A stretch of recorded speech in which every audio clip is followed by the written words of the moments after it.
शुरू अल्लाह का नाम लेकर जो बड़ा मेहरबान निहायत रहम वाला है।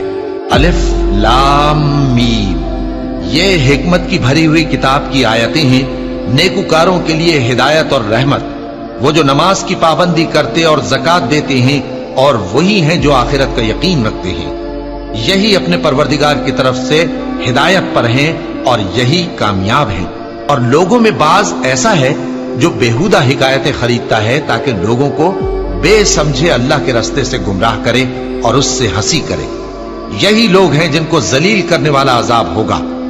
और जब उसको हमारी आयतें सुनाई जाती हैं तो अकड़ कर मुंह फेर लेता है, गोया उनको सुना ही नहीं, जैसे उसके कानों में सिकल है।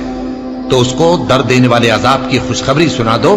जो लोग ईमान लाए और नेक काम करते रहे उनके लिए नेमत के बाग हैं, हमेशा उनमें रहेंगे। अल्लाह का वादा सच्चा है और वो गालिब है, हिकमत वाला है। उसी ने आसमानों को सुतूनों के बगैर पैदा किया जैसा कि तुम देखते हो, और जमीन में पहाड़ बनाकर रख दिए ताकि वो तुमको लेकर डोलने न लगे, और उसमें हर तरह के जानवर फैला दिए। और हम ही ने आसमान से पानी नाजिल किया, फिर उसमें हर किस्म की नफीस चीजें उगाई। ये तो अल्लाह की तख्लीक है।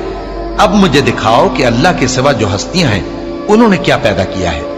हकीकत यह है कि ये जालिम खुली गुमराही में है। और हमने लुकमान को दानाई बख्शी कि अल्लाह का शुक्र करो, और जो शख्स शुक्र करता है तो अपने ही फायदे के लिए शुक्र करता है, और जो नाशुक्री करता है तो अल्लाह भी बेनियाज है, लायक हम्दो सना है।